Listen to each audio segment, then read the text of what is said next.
한 주 앞둔 성령 강림 전주일입니다.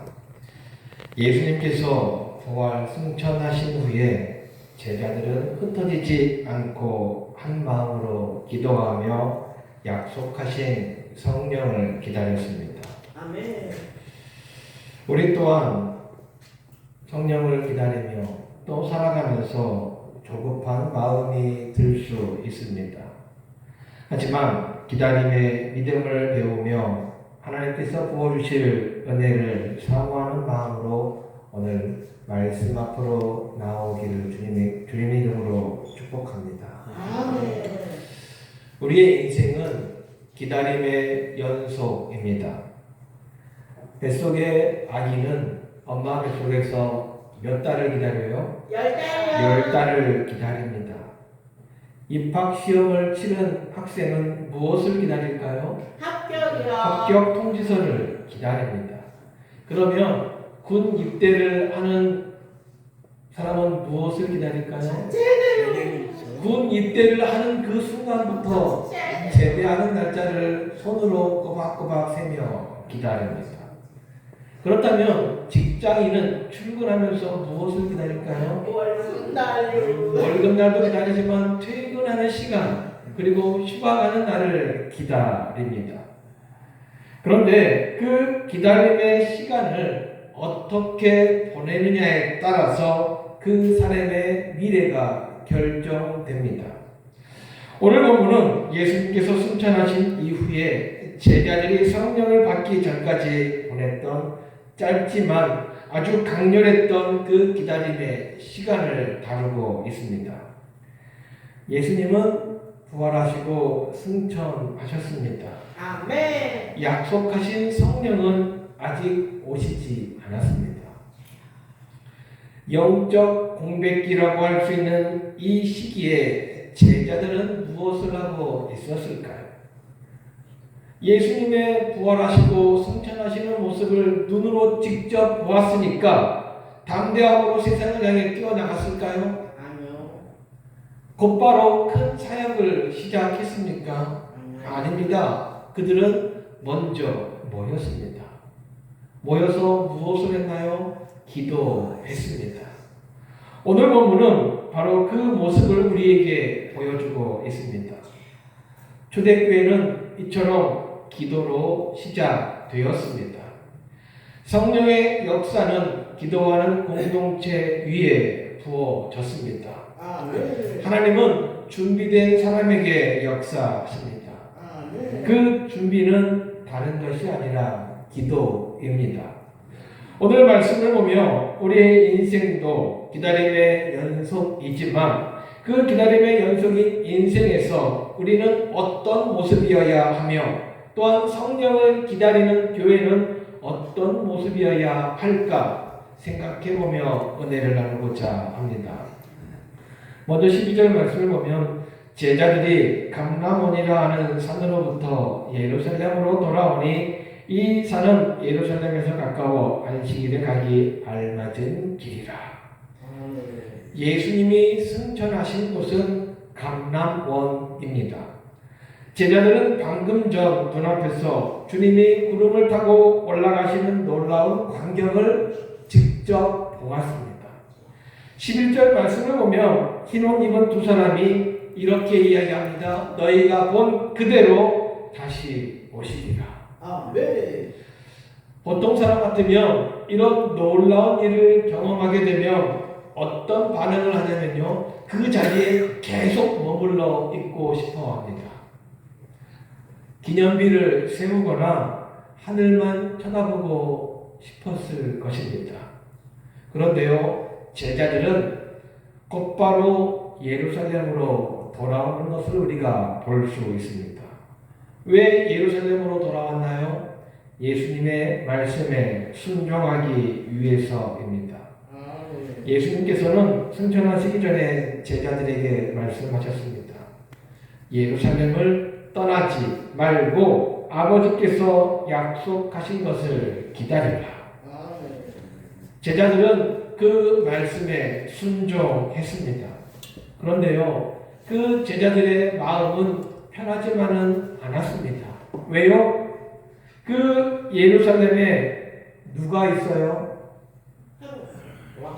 불과 며칠 전 예수님을 십자가에 못 박았던 종교 지도자들이 있습니다.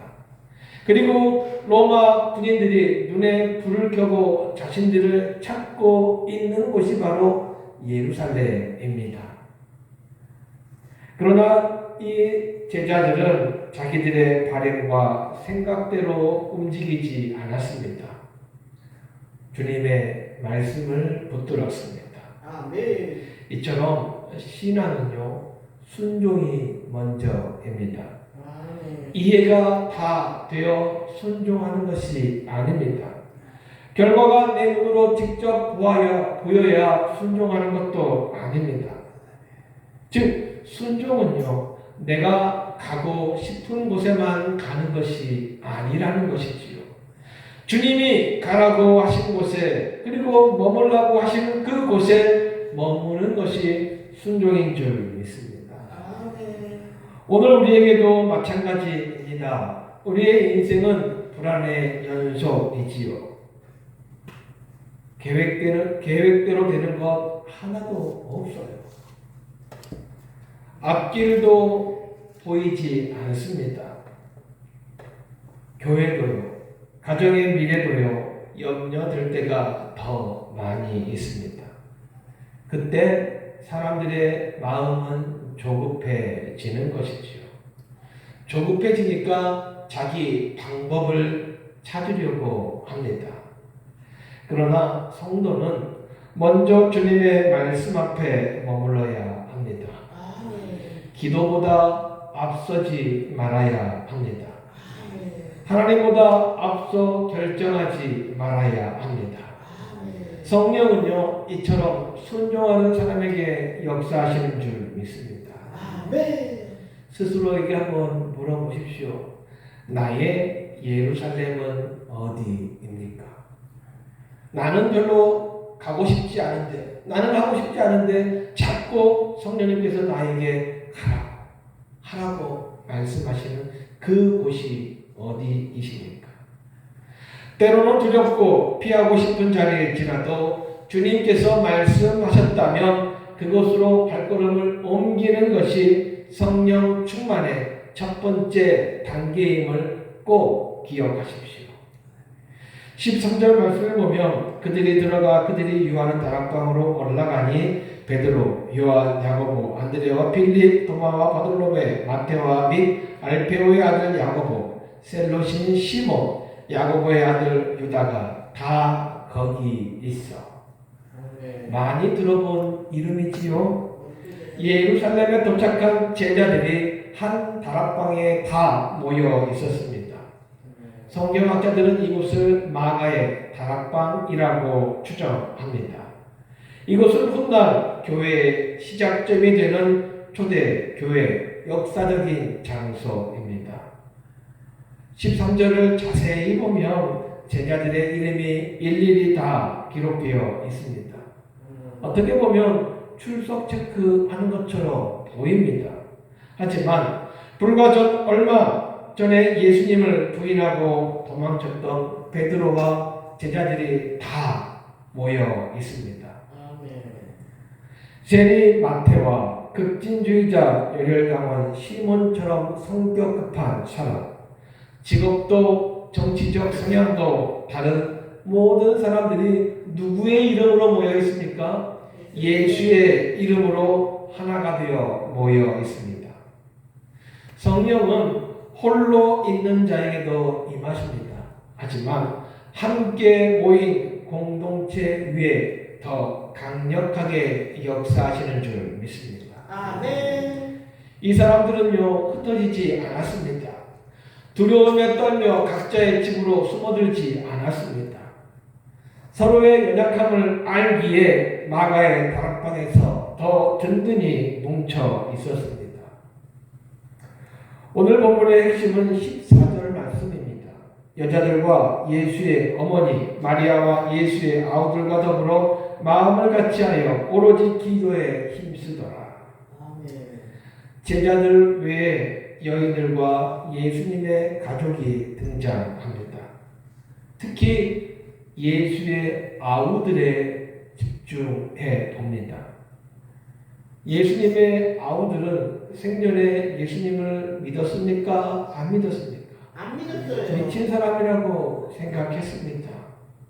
하지만 부활하신 주님을 보고 믿고 이제는 기도 모임의 핵심이 되었습니다. 중요한 표현이 있지요. 마음을 같이하여. 여기에 모인 사람들은요, 얼마 전까지만 해도 누가 더 높으냐 다투던 사람들이었습니다. 누가 더 예수님과 가까우냐 시기와 질투에 눈이 멀었던 사람들입니다. 그러나 이제는 성령을 기다려야 한다는 하나의 목표 아래 모든 자존심과 갈등을 다 내려놓았습니다. 초대교회는 하나 되었습니다. 나이도 달랐어요. 성격도 다릅니다. 배경도 달랐습니다. 베드로와 같은 사람도 있고 도마와 같은 사람도 있습니다. 그러나 그들은 하나가 되었습니다. 무엇이 그들로 하여금 하나가 되게 하였나요? 바로 성령을 사모하는 마음입니다. 하나님을 향한 믿음의 마음입니다. 교회는요, 건물로 하나 되는 것이 아닙니다. 교회는요, 기도할 때 하나가 되는 줄 믿습니다. 교회는요, 사람 볼 때 하나가 될 수 없습니다. 교회는요, 하나님만 바라볼 때 하나가 되는 줄 믿습니다. 오늘날 교회의 가장 큰 위기가 무엇일까요? 기도가 약해졌습니다. 기도가 약해지니까 마음이 흩어지는 것이지요. 서로 말도 많고 의견도 많이 나눕니다.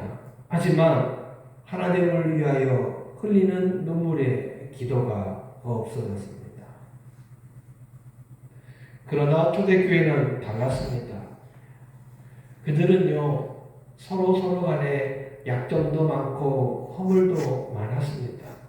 하지만 그들은 서로를 향하여 비난하지 않았습니다.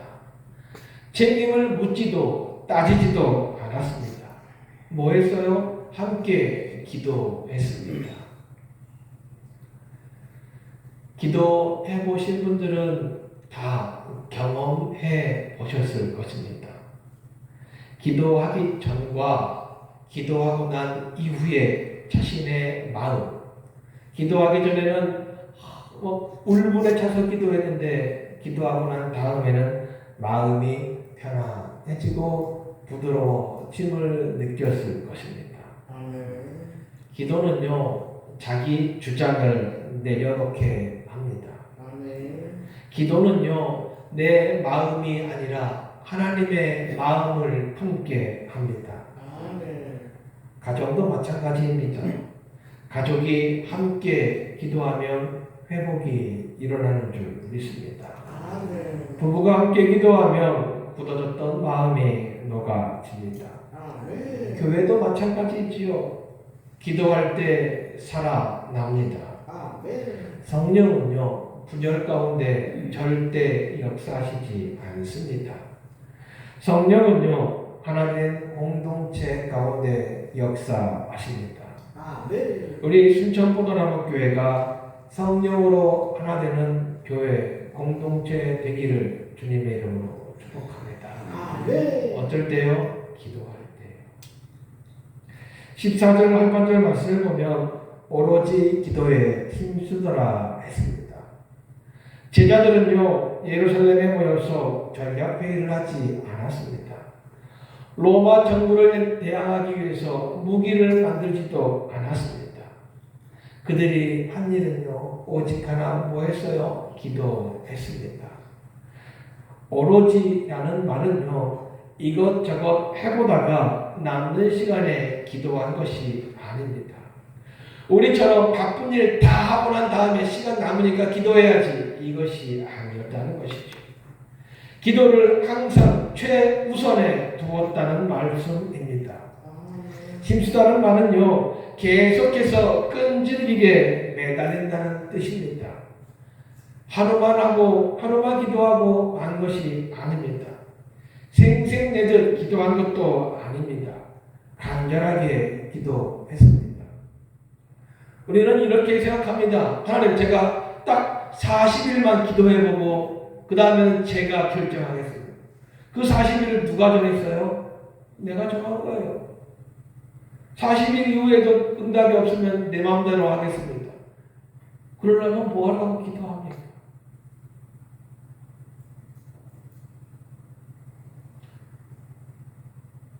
기도의 자리로 나오는 사람은요, 자기 힘으로는 도저히 안 된다는 것을 아는 사람이 기도의 자리로 나옵니다.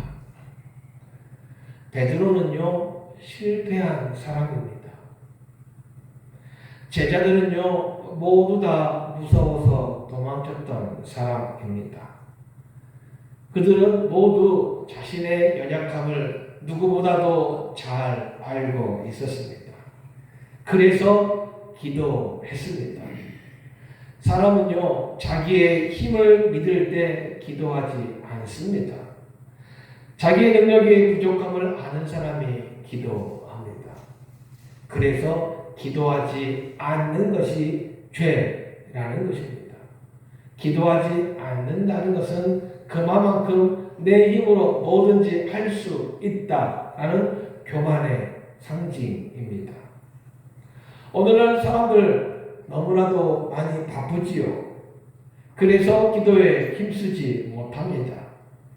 일에는 정말 열심인데 기도는 너무나도 약합니다. 걱정은 누구보다도 많이 하는데 기도는 누구보다도 적게 합니다.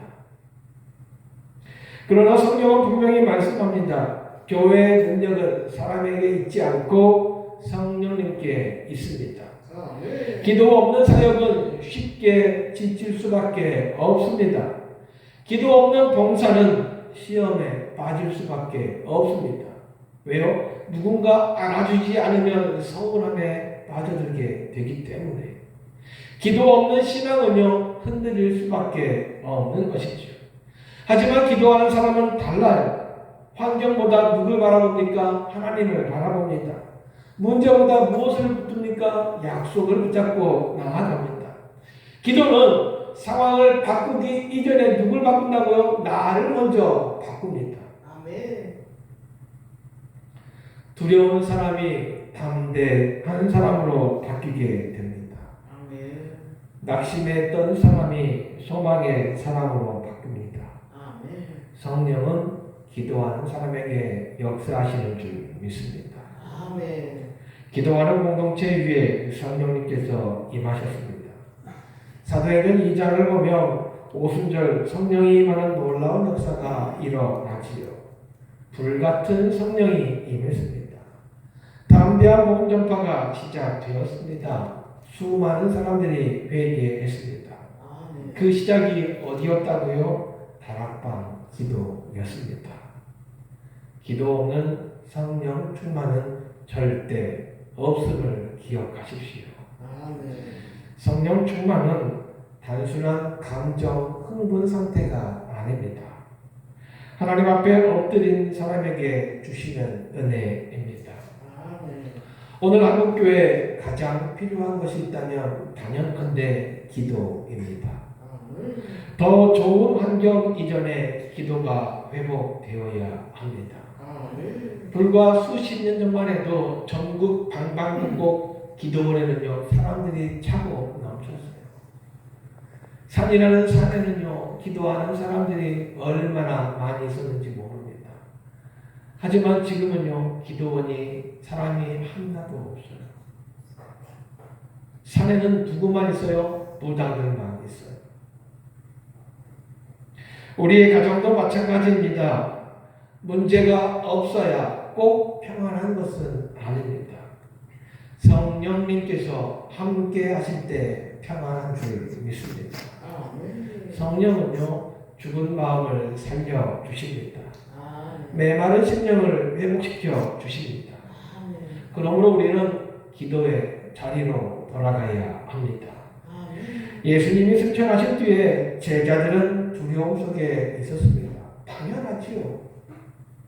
그러나 그들은 흩어지지 않았습니다. 기도의 자리로 나갔습니다.